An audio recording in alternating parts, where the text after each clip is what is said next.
ICC champion ட்ராஃபியில் நேற்று நடந்த மேட்ச்சில் நம்ம இந்தியா விளையாடி தோற்றுருந்தா கூட நான் பெருசாக ஃபீல் பண்ணியிருக்க மாட்டேன். ஏன்னா அடுத்த மேட்ச்சில் நம்மளுடைய இந்தியா ஜெயிச்சிருன்னு எனக்கு நம்பிக்கை இருக்குது. ஆனால் இங்கிலாந்து விளையாடி தோற்றதால் எனக்கு ரொம்பவும் வருத்தமாக இருக்குப்பா.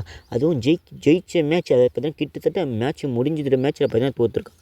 அது என்ன நடந்திருக்கு, எதனால் தோற்றுருப்பாங்க, ஸோ அங்கே இருக்கிற மக்கள்லாம் எவ்வளோ ஃபீல் பண்ணாங்கன்னு இந்த வீடியோ பார்த்தாலே தெரிஞ்சுக்கலாம். ஸோ அதுக்கு முன்னே நம்ம சேனலுக்கு புதுசாக வந்து மறக்காமல் சப்ஸ்கிரைப் பண்ணி வச்சுட்டு வீடியோக்கு உங்களோட லைக் கொடுத்து உங்கள் ஃப்ரெண்ட்ஸுக்கு ஷேர் பண்ணாங்க. வீடியோக்குள்ளே போகலாம்.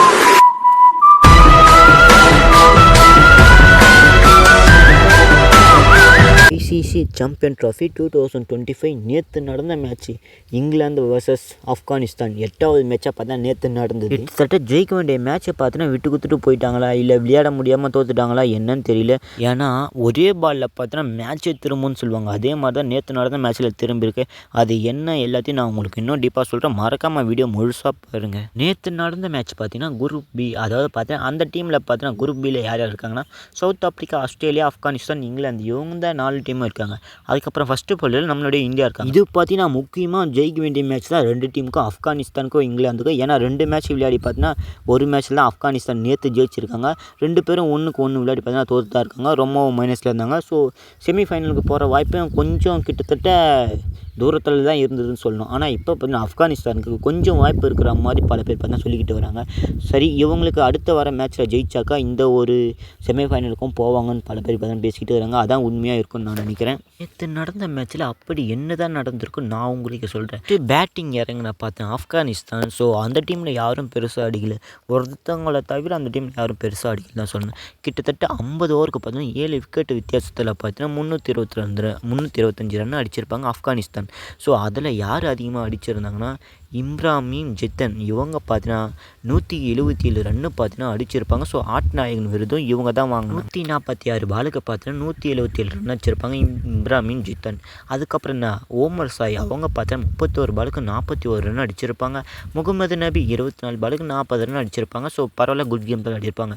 இவங்களுக்கு ஆப்போசிட்டாக பவுலிங் போட்டது யாருன்னா ஜோப்ரா ஆர்ச்சர் 10 ஓவர் போட்டு 64 ரன்னு கொடுத்து 3 விக்கெட் எடுத்திருந்தாங்க. லிவிங்ஸ்டன் 5 ஓவர் போட்டு 28 ரன்னு கொடுத்து 2 விக்கெட் எடுத்திருப்பாங்க. ஆதில் ரஷீத் 10 ஓவர் போட்டு 60 ரன் கொடுத்து 1 விக்கெட் எடுத்திருப்பாங்க. செகண்ட் அப் பேட்டிங் இறங்கின இங்கிலாந்து எவ்வளவு தான் அடிச்சிருப்பாங்க. அந்த டீமில் யார் அதிகமாக அடிச்சிருந்தாங்கன்னா ஜோ ரூட் ஒரு தரமான சென்சுரியை கொடுத்துருப்பாங்க. என்ன தான் அடித்தும் ஒரு பிரயோஜனமும் இல்லையே, மேட்சை தோற்றுறாங்களே. 111 பாலுக்கு பார்த்தீங்கன்னா 120 ரன் பார்த்தீங்கன்னா ஜோ ரூட் அடிச்சிருப்பாங்க. அதுக்கப்புறம் யார் ஜாஸ் பட்லர் 42 பாலுக்கு 38 ரன் அடிச்சிருப்பாங்க. அதுக்கப்புறம் என்ன பென் டக்கெட் 45 பாலுக்கு 38 ரன் அடிச்சிருப்பாங்க. ஸோ பெருசாக யாராலையும் அடிக்க முடியல ஜோ ரூட்டை தவிர. அதனால் பார்த்தீங்கன்னா 317 ரன்னுக்கெலாம் பார்த்தீங்கன்னா 49.5 ஓவருக்குலாம் 6 விக்கெட் ஆகிட்டு இருந்தாங்க. ஓமர் சாய் பார்த்தீங்கன்னா பேட்டிங்கில் தான் பர்ஃபார்மன்ஸ் பண்ணார். பார்த்தீங்கன்னா பவுலிங்லேயும் பார்த்தீங்கன்னா 9.5 ஓவர் போட்டு பார்த்தீங்கன்னா 58 ரன் கொடுத்து 5 விக்கெட் ஆள் எடுத்திருக்காரு. வேறு லெவல் சொல்லணும். முகமது நபி 8 ஓவர் போட்டு 57 ரன் கொடுத்து 2 விக்கெட் எடுத்திருப்பாங்க. இந்த ஒரு மேட்சை பார்த்தீங்கன்னா ஆப்கானிஸ்தான் 8 ரன் வித்தியாசத்தை பார்த்தீங்கன்னா அபார வெற்றி வச்சுருப்பாங்க. த்ரில் வெற்றின்னு தான் பல பேர் பார்த்தீங்கன்னா பேசிக்கிட்டு வராங்க.